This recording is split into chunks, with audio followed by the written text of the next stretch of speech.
Thank you guys. Thanks, John, and thanks everyone for joining. Happy New Year. I hope everyone has a great 2025.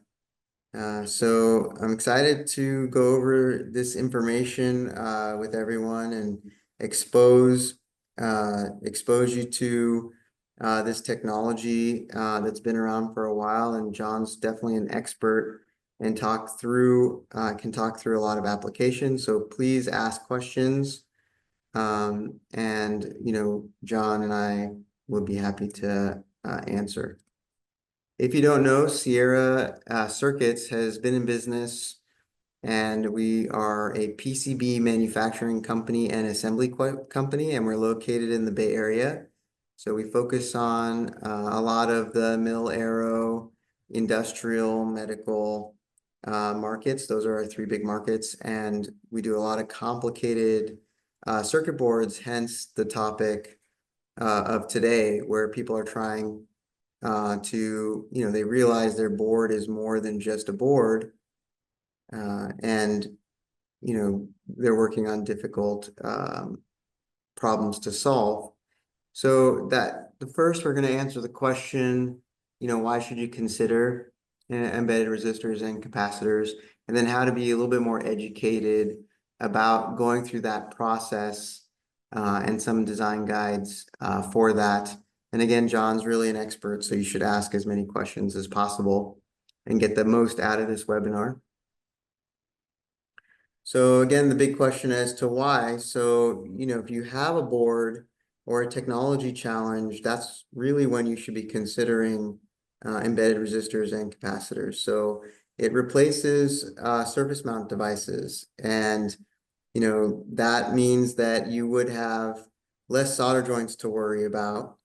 And if there's a lot of exposure to external forces, that could be a very good way to reduce risk of mechanical failures. And then also you can use this technology to shrink your electronics and also achieve an overall better signal integrity.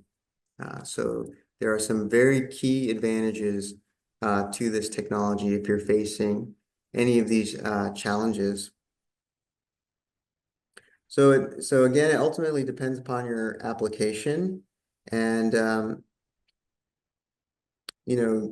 taking a look at some of the kind of decision factors we've outlined this chart. If you're price conscious, and you can't offset some of the cost, then maybe it's not the way to go. But if you can offset the cost and you can justify it, and you're also getting benefit in terms of performance, then I think it's definitely worth it. So these are some of the considerations that you need to when you're selecting embedded resistors. So you want to think about the resistance and the tolerance that you're looking for. So choosing values that you want to maintain consistent impedance throughout the circuit. And then you also want to be able to modify the length or width of the resistor to adjust the resistance value. And you want to verify that all of this aligns with your PCB manufacturer's capabilities, and it fits your stack up. So we'll be going over that. So in terms of the next factor of power dissipation and current capacity, so you want to ensure that the resistor's power rating is high enough to handle the calculated power dissipation. And you always want to select a resistor with a power rating that provides a safety margin above your requirements. And this will help with your long-term reliability. And then another important factor is the coefficient of resistance. This is a quick chart that showcases that. The TCR will indicate how much of a resistance value changes with the temperature fluctuations, and it's measured in parts per million per degree Celsius. Okay. So you want to aim for TCR values below 100 parts per million degrees Celsius. In terms of the types of embedded resistors, with their pros and cons, we've also created a chart here. So for high power or high voltage designs, you want to go with a thick film resistor. And you want to pick thin film resistors for more precision and stability. And then there's also an option of plated resistors for high current and high frequency applications. So I'll let John go through those in detail in his slides. So some other tips, always to select your embedded capacitors, always select a capacitor with a voltage rating 20 to 50% higher than the maximum expected voltage in your circuit. You can use ceramic capacitors in the range of 0.01 to 0.1 microfarads. And for RF filters, you can select capacitors between 1 and 100 nanofarads. Some design guide pointers. So when selecting the materials for high frequency and RF applications, you obviously want to choose materials with stable dielectric constants. And for high frequency circuit boards, you want to use materials with a dielectric constant between 3.5 and 4.5. And you want to choose materials with low dissipation factors, preferably below 0.005, to help with your signal loss. In terms of stack up design tips in general, you want to allocate specific internal layers for embedded resistors and capacitors. And then, you do that intelligently, and you want to ensure that your stack up is symmetrical, that you have good copper pour, and then you're positioning your embedded components as close as possible to the signal layers to get the best signal performance out of using this technology. So, again, there's always good advice that we have on achieving good signal performance or achieving a uniform impedance across the line. So some points are you want to modify the trace width and clearances to match the desired impedances. You don't want to place the embedded components directly beneath critical high-speed traces unless they're part of the impedance matching network, and perform the TDR measurements on prototypes to verify the impedance. And this technique will help, solve any inconsistencies that you see across the PCB. So we're going to do a quick demo of our impedance calculator, as we find it's a very valuable and popular tool among the engineers.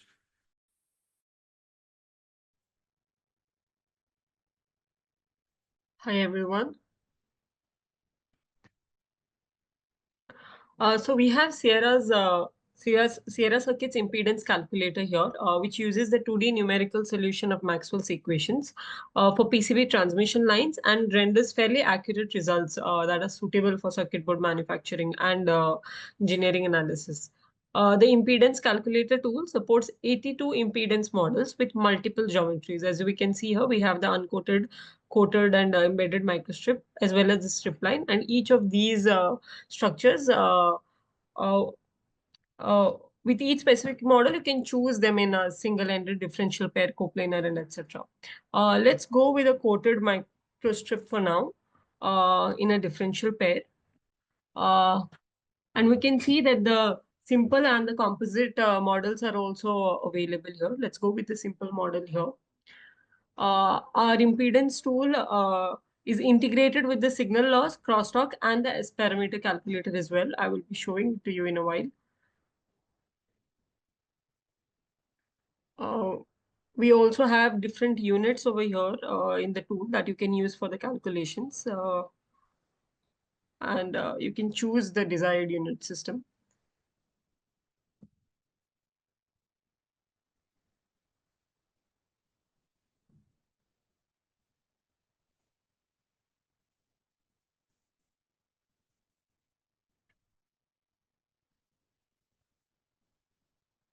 I'm sorry about this. I think there's a slight delay.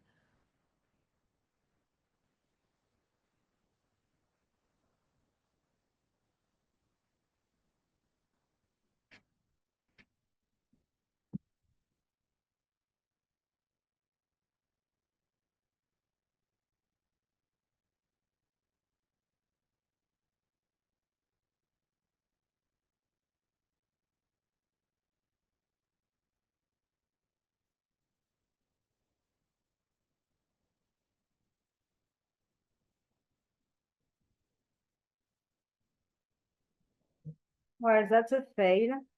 You know what, Vandana? That's okay. I can send everyone the link to the demo in the thank you. Yeah, sure. Okay. Thank you so much. I'll try again. If suppose this opens, then we can do the demo again. Okay. Yeah, let us know. We'll include you into the demo.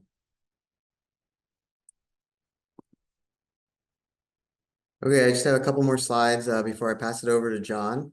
So some thermal management strategies you definitely need to think about, thermal relief, and so you want to position your embedded passives away from heat generating components. You want to add thermal vias as good general practice. Copper pores are also good to distribute heat. And you can, of course, use heat sinks, which is a very common practice. So, in terms of the fab notes, of course, you need to mention this on your fab drawing if this is a direction you want to go. And so just like specifying impedance on your drawing, you need to make sure that you've specified it completely. So these are some of the key points when you're putting it on your fab drawing on how to specify it so that the fabricator is well aware of what you're trying to accomplish. And if I haven't stressed it enough, the fabricator that you choose should have experience with building these type of layers into your stack up. And it does require some attention, although not too bad. It does require some attention and process changes. So you should talk to your fabricator and kind of alert them ahead of time. So that's all I had. I'll pass over to John. Again, thank you to Sierra Circuits for inviting me to talk today. I really appreciate it. And so for those of you who I've been in the industry for a long time, so many of you might know me, but if you don't, I've been in the industry for 40 years. Currently the director of business development for Quantic Ohmega Ticer. And I've worked on both sides of both resistors and capacitors, which I'll talk to today. And concentrating mostly on what we call formed embedded passives as opposed to placed. So formed are actually where you use the PCB process to make the resistor or capacitor versus taking a discrete and putting it in a cavity inside the board. But I'll talk a little bit about that as well. So get a quick overview. Amit has already done a great job of giving you an overview. I'll just go into a few more details, a little bit more details about how things are fabricated, as well as applications. And then at the end, I have a special type of embedded capacitor that is a discrete that is actually makes it easier to be embedded in certain cases. So just a quick thing about us. We are we're called now Quantic Ohmega Ticer. Many of you might know us as either Ohmega Technologies or Ticer Technologies, but basically now we're all part of one company. Ohmega's been around for a long time. The original concept dates back to the 70s. It was in '83. It was formed as its own separate company, and then in 2002, a copper foil company called Gould created this other competing technology. And in 2006, Ticer was spun off from Gould. But then in 2021, a company called Quantic Electronics bought both companies and brought the technologies together. And that's where we are today. So if you look at our material, one of the nice things about the embedded resistor material, it's a resistor layer on a copper foil, but it's basically a blank slate. You can actually use it to do whatever you want as far as a pattern goes. You're not restricted to having it be like a rectangle or a square or something. It gives you quite a bit of design flexibility. And because you're embedded inside the circuit board, you are reducing the parasitic inductance and capacitance, because now you've basically putting it in line with the traces, and you're eliminating the vias and the solder joints and the associated problems with that. And we've been partnering with leading ODMs to develop best-in-class electronics for aerospace, defense, and consumer electronics, as well as other applications for a long time. Things that we're seeing its uses It's because of the nature of the material actually used as electromagnetic energy absorber, and by structuring patterns, you can basically make things like bandpass or filters, things of that type. And then also we're seeing a lot of interest now in Wilkinson power dividers because of the high frequency, and I'll get into that in a little bit. And then also can be used as a heater. You know, I kid around with people that our material can be used as a resistor, a heater, or a fuse, depending on how much power you give to it. Normally, people don't want to use it as a fuse. So, but it does have heater applications. And then also it's gaining traction in electronic packaging because of the ability to put a lot of passives in a very small space. So again, it's using standard copper foil. It's used in the industry. It's used to replace discrete resistors that are on the surface, allowing you to have better density. And again, it also can be used for heaters as well as because of its frequency selective surface characteristics, it can be used in that type of aspect as well. So it gives you better density, freeing up board space for, you can either reduce the board side or edge functionality. You have shorter electrical connections, which make better electrical performance and lower inductance and reduce EMI. At higher frequencies, a lot of these passive components can actually become, radiate EMI energy. And so without them there on the surface, it helps a lot. Again, reliability is improved because you don't have solder joints. It's stable over a very temperature and frequency range. And it's also can allow you potentially for single-sided assembly because you're getting rid of some of the, if you get rid of enough passives, you can, a lot of times the passives put on the backside opposite the package because of space.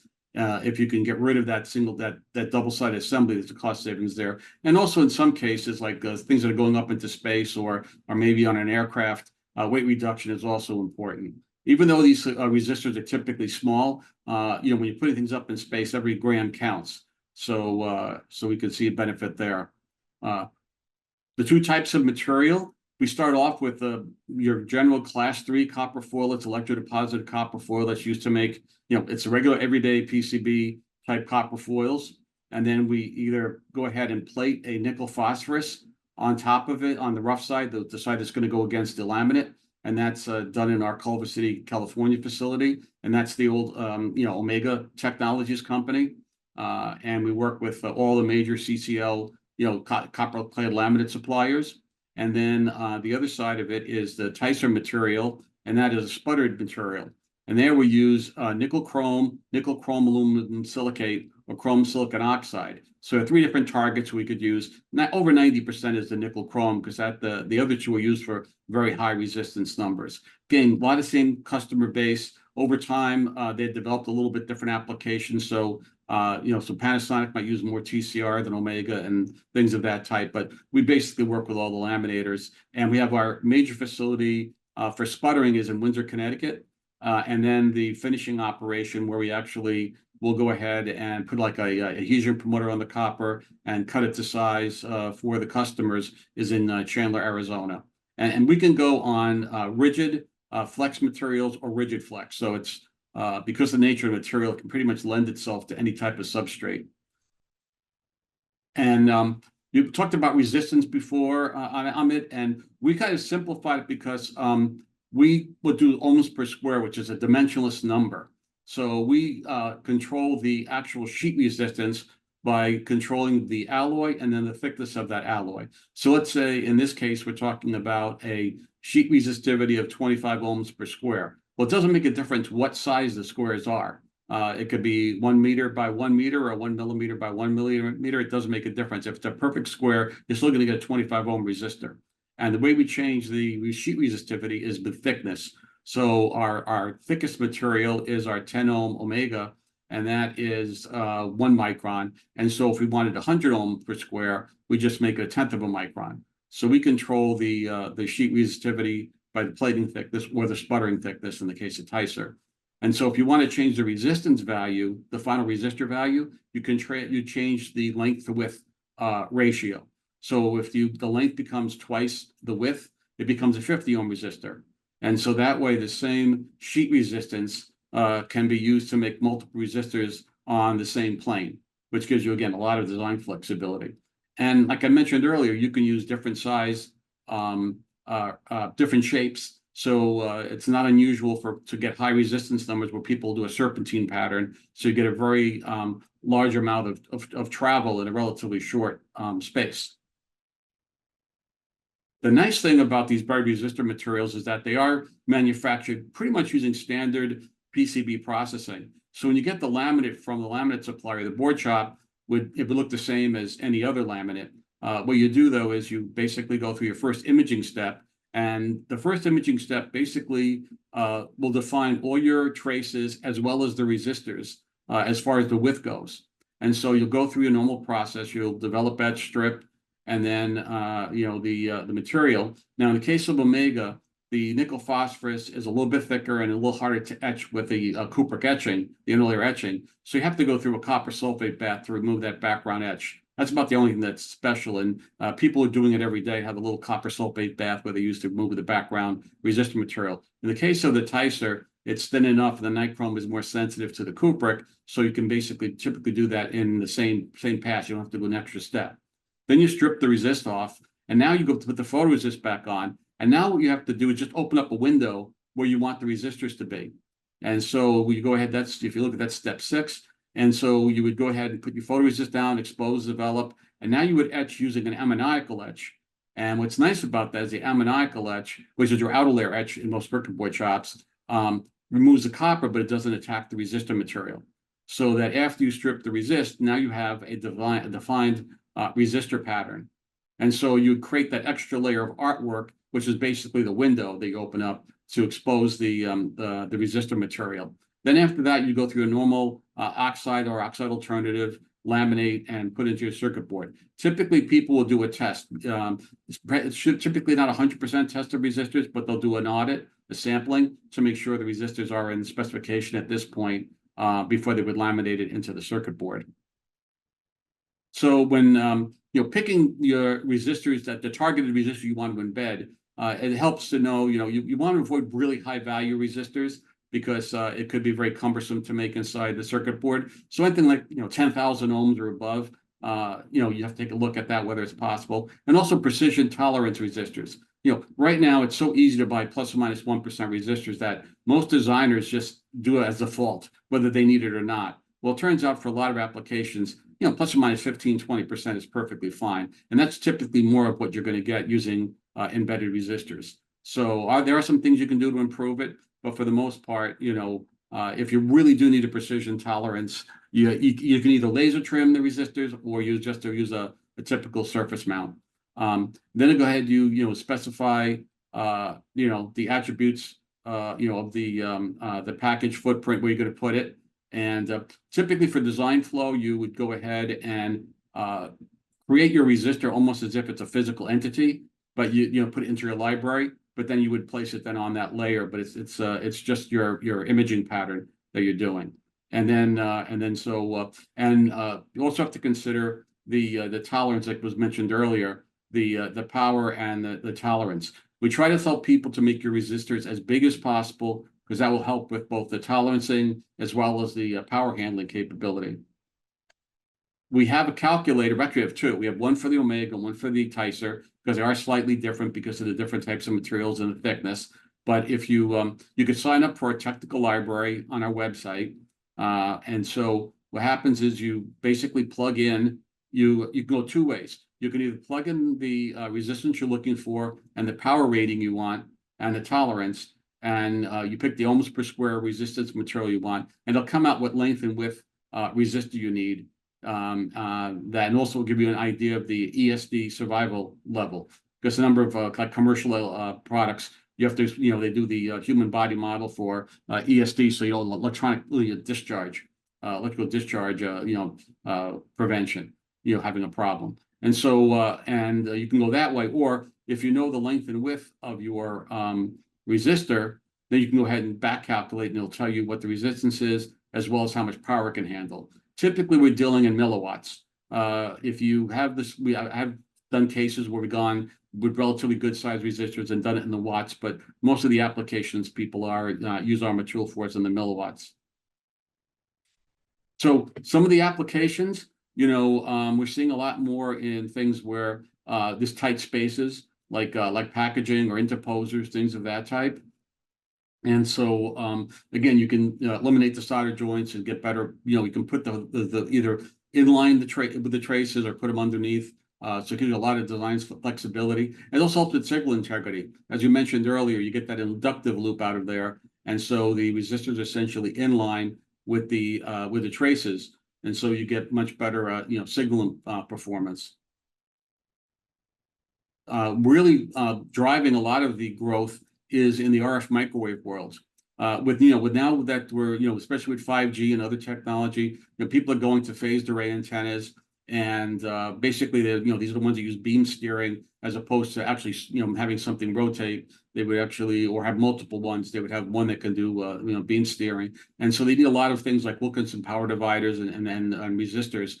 And the Wilkinson power dividers typically have discrete resistors. Would be on these gaps, as you can see, where the gray line is, that's our resistor material. Normally that would be a discrete resistor that would have to bridge that gap, and so you have to solder it, and then if you want to bury this thing, you have to create cavities for those resistors. Now with our material, it's in line, and so not only do you get much better, it's a lot easier to process and make your power dividers. It also helps with high frequency performance, again, because of the same reasons of getting rid of those solder joints and also the transitions. High frequency materials do not like metal transitions. So if you can go right from the copper to resistor back to copper, it makes it a much better performance. We just recently built a attenuator, which is used quite a bit in the RF microwave world. We did it in conjunction with our sister business called X Microwave. And they basically, they're an interesting company. They make a product that almost, I call it electrical Legos. They have a special connector technology, so they can take discrete modules and plug them all together to get very good prototyping for high performance as well as small volume production. So we work with them and an outside design company to make both a 3, 6, and 10 dB attenuators. And so what was nice about it is they were able to use our material and make basically instead of taking 3 discrete resistors that would be normally used to make an attenuator, we made a T resistor, and it basically had better performance than anything that's out on the market, according to the the specialists. I am not an RF microwave expert. I'm more manufacturing and materials guy, but they basically said that it really surprised them how both the simulated and the actual performance came out to be exactly what they expected. And so we're expecting to see a lot of growth in this market. When it comes to embedded capacitors, embedded capacitor is, you form a capacitor by basically taking two, it's dielectric between two conductors in simple terms. And the things you have at your disposal are the size of the capacitor, the space between the two conductors, and the dielectric constant of the dielectric. So if you make the area bigger, the capacitance goes up. If you make the thickness thinner, the capacitance goes up. And if you raise the dielectric constant, the capacitance goes up. And so all those things go into it. Right now, the courtesy of FaradFlex, my old company, Oak Mitsui Technologies, they provide some of these slides. But there's also DuPont makes a product called Intera that is a polyimide-based thin film that goes. It's typically 1 mil and 12 micron are available. And then 3M also makes a product they call ECM, and that's used. It's a highly filled epoxy that's used to make more discrete capacitors as opposed to planar capacitors. Applications for embedded capacitance go anywhere from routers and servers, to storage, the supercomputers, and then of course military, aerospace, drones. There's a lot of applications. So the majority of the applications are planar capacitors for decoupling, but the discrete capacitors are growing for very special applications, which I'll go into a couple, like the MEMS microphone. But it is a growing market. Here's an example, or kind of an early example of using both technologies together. So inside the package that the MEMS microphone sits on is the FaradFlex material, which forms as a capacitor. Typically, they're small 20 picofarad capacitors. There's also a couple of resistors in there, and what that forms is our material. It forms an RC filter. There's so many frequencies going on in a cell phone these days between, Bluetooth, near field, 3G, 4G, 5G, everything that's going on. There's a lot of noise around that. And so by putting this RC filter in the package, you can help improve the signal to noise ratio with the microphone and improve its performance. Also, by getting rid of the discretes, the only thing in the cavity now needs to be the MEMS microphone itself, the actual silicon MEMS device, and also the ASIC. So it makes for better acoustical performance that way as well. And so this has been a project that's gone on for quite a while, and it's used in very high-end cell phones and other types of applications where they need a high-performance microphone. The nice thing also about embedded capacitors, because their thicknesses are typically, you can buy the old 2 mil, what we call the ZBC 2000, it used to be called, or BC 2000. And a lot of people use that. It's just a 2 mil fiberglass. You get some good performance out of that versus a thicker core, but the benefits really start to pick up when you're talking about the 1 mil and below. And so you can go ahead and reduce the overall thickness of your circuit board by quite a bit by putting these layers in as opposed to the power ground. And so you can go from, like I said, 200 micron power ground down to, 25 to 12 micron. And what you can do with that is you can either make the boards thinner, which helps with your aspect ratio for plating purposes, or if you want to keep the same thickness, you can actually now use that to put additional signal layers in to help with, with your routing. So it gives you a lot of, improvement in that respect.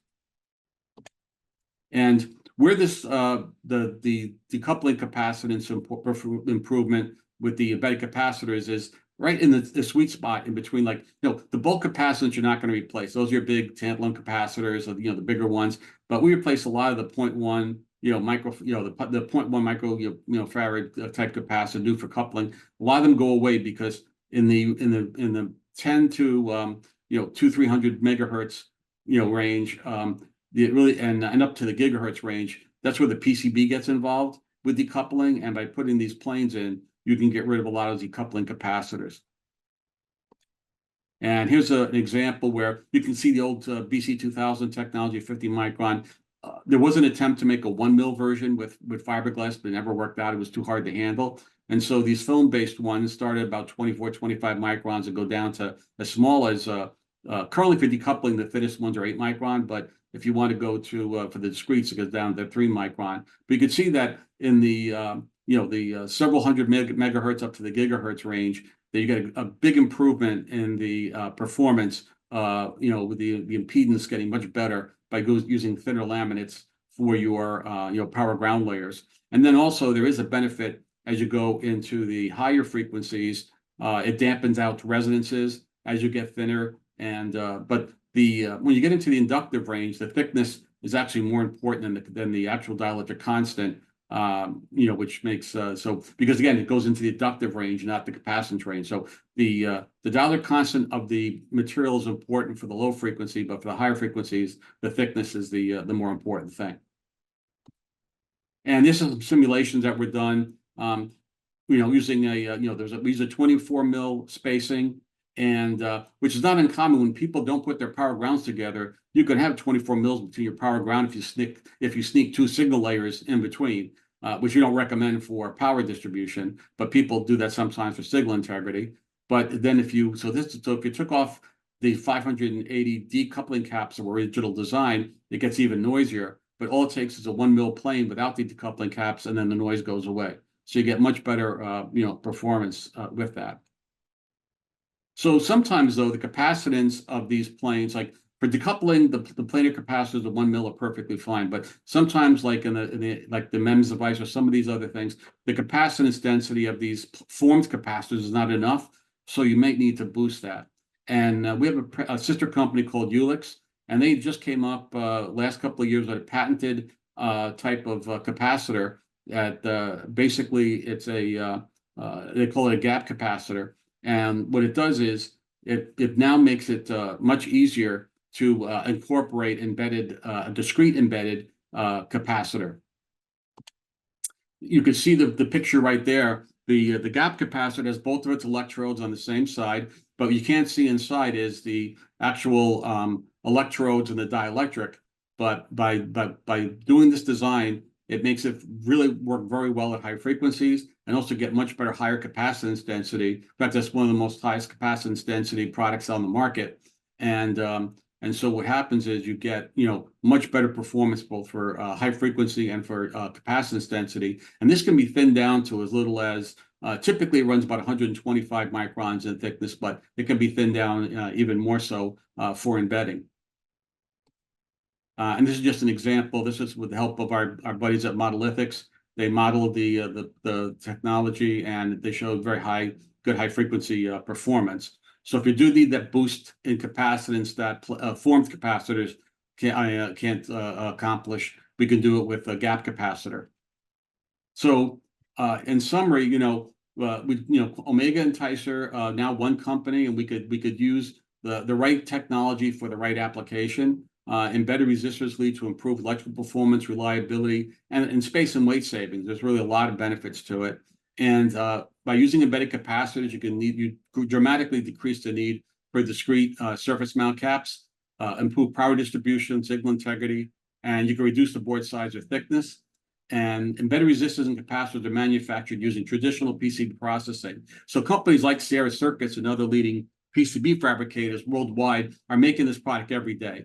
So the risk factor of using this technology is very low because both technologies have been around for a long time, have been proven. They're actually used in mission critical, high performance applications. And so there should be a very high comfort factor with using them. We have design tools. Again, Sierra has some design tools. We have design tools to help people go through for their first time use. We like to handhold people through the first time use to understand their application and what's the best use of the material and how it can be manufactured. And again, if you need higher capacitance requirements, we also have a capacitor for that. If you want to embed something in the board using our gap capacitors from Ulix.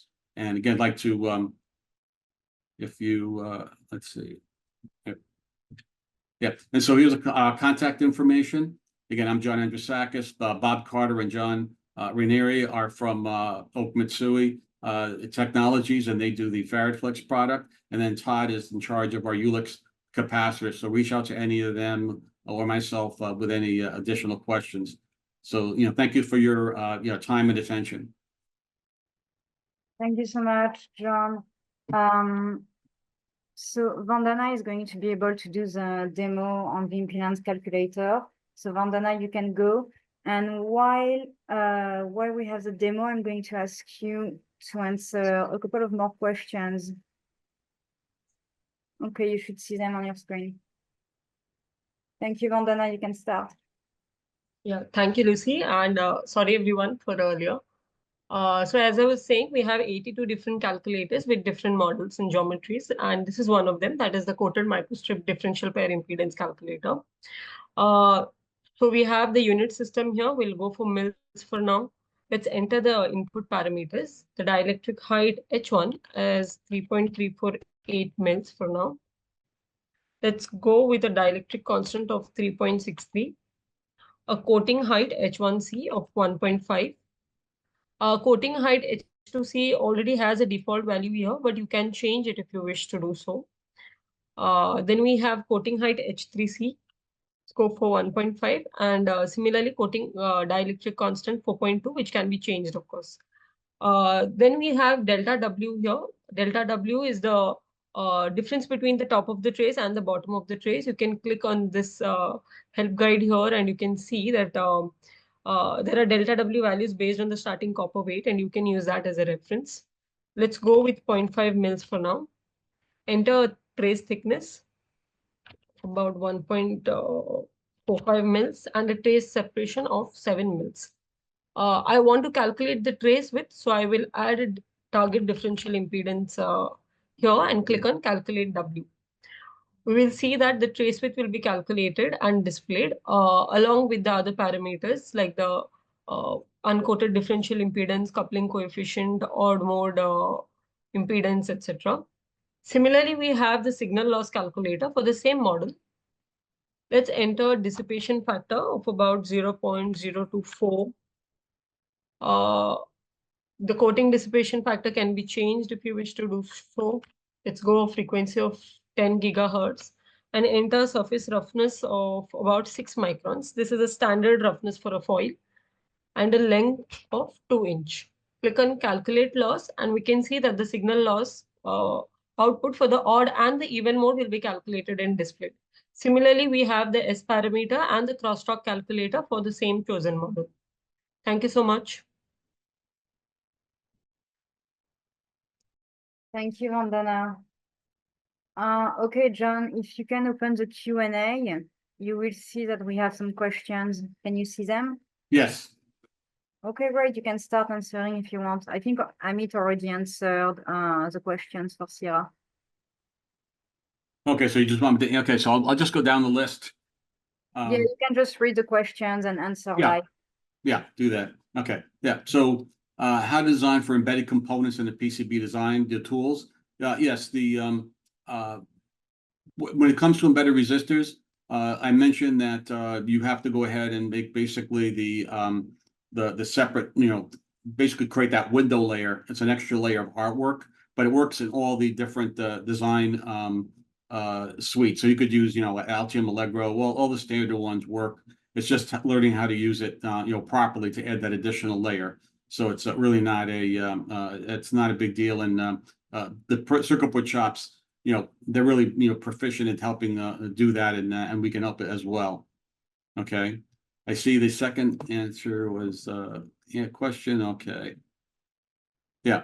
And so the design rules for embedded resistor towards power dissipation limits and tolerances. As I mentioned, we do have the calculator that can help as far as if you go ahead and it can tell you exactly how much power. And I have to just tell people, when we do our power rating, that's where we take the resistor, we put it on the laminate, and then we do it, and we actually test it to failure in open air. So there's really no heat sinks anywhere. So it's just on the laminate surface, and then we put power to it and see where it fails. And so it's worst case scenario, because if it's embedded, you also typically have layers, copper layers above and below it, as well as reds, the prepreg, which help absorb some of the energy. So we derate it. So we're worst scenario, plus we also derated at least 25%. So typically can handle more power. And then also the tolerancing, like I said, depending on the size of the resistor, the material itself, we guarantee typically about, plus or minus 5%. Then you add the etch tolerance. It can easily go up to 10 to 15% overall, just on the etch tolerance. And so we see a lot of typically 15% to 20% tolerance on a lot of the designs.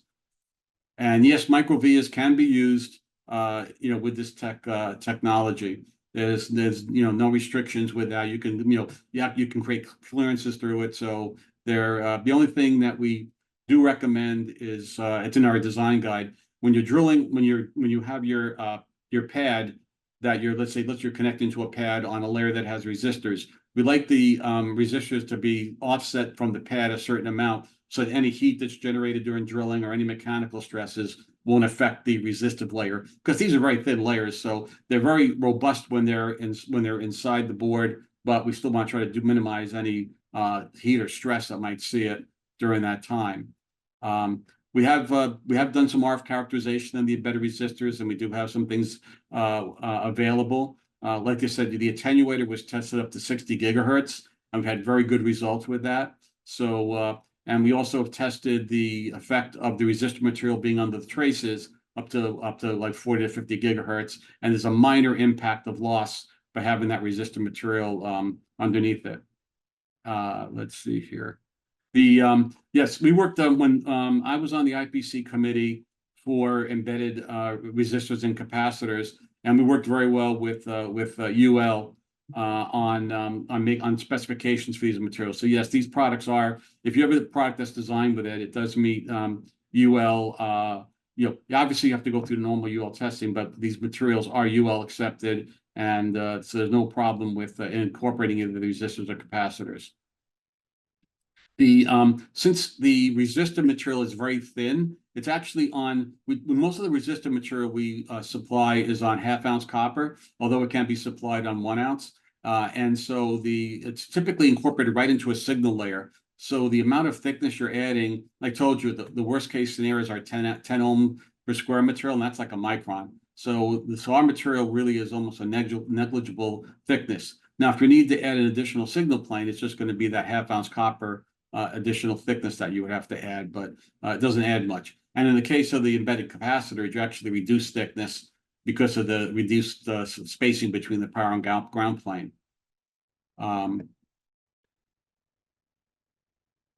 Yeah, so artwork modifications for tolerancing. One thing we do is, because it's a double, there's two tolerances to worry about. One is the overall resistance tolerance. The other one is the well, two things that affect resistance tolerance. One is the control of, typically it's the width and the length of the etching, and then also registration. So since you're doing a two-step etch process, you have to allow a little bit for misregistration between the first and the second etching process artwork. You know, so people are using very precise things, like laser direct imaging and very good registration. So you may only have a 1 mil tolerance in placement, but that has to be accounted for. So that's why, like, you may want to make the electrodes a little bit bigger than the resistor area, just to make sure that you don't have the resistor area go outside of that would affect the resistance value. And again, the bigger the better. We don't like, people are using 5 mil wide resistors in certain applications, but that will be, that will increase your tolerance. So if you can stay above, 10 mils, 20 mils as a width and a length, that typically gets your tolerances, much better.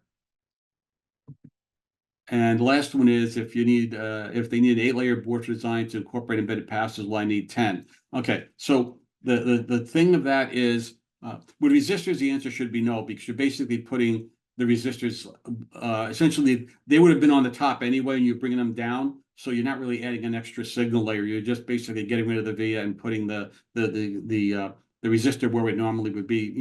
In the circuitry, it would be exactly the same place. So there's no additional layer you would have to put. When it comes to the embedded capacitors, if your design doesn't have your power grounds together, you may have to put an additional dummy, reference plane, ground plane in, because that's how it works very effectively. So we have seen some designs actually go from, let's say, a 12-layer or a 12-layer to a 14-layer or something like that, to add that extra dummy plane in there. But because it's so thin, it doesn't add thickness. It just adds another layer or two in there in order to accomplish that. So instead of having a reference plane, signal, ground plane, you'd have like a reference plane, signal, ground plane, signal, then ground, or reference plane and ground plane, power plane, excuse me. So you have to add a couple of extra layers in there if you want to do decoupling capacitance with a planar or a capacitor. But usually the overall performance, can justify the additional layer. Thanks. I see we have someone raising their hand. Sam, if you want to unmute yourself and ask a question, it's okay. Oh, and we have another one by Tom in the Q&A. Okay. Yes, I'm going to send a recording and the slides this afternoon.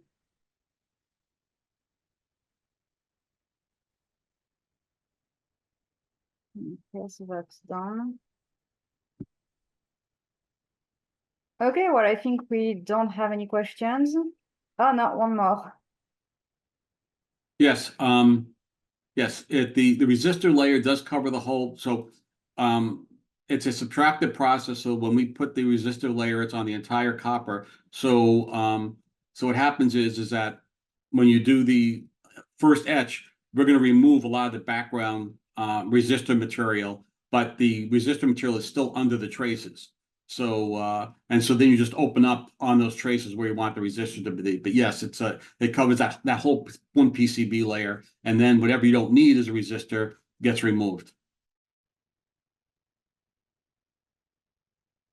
Great. Okay, thank you. And because of that, one thing, because of that, the higher the resistor density, the more cost effective it becomes. So if you have a lot of resistors, the cost per resistor, as the number of resistors go up, the cost per resistor goes down. But in the case of the MEMS microphone, it definitely was a cost savings for them because of high resistor density. A lot of applications, it's not driven by the cost of replacing this resistor. That's really more performance, or if you can shrink the size of the board. So it's not going to be like a one-for-one, cost thing. It's really design specific. Okay, great. Thank you very much, John. Oh, another one.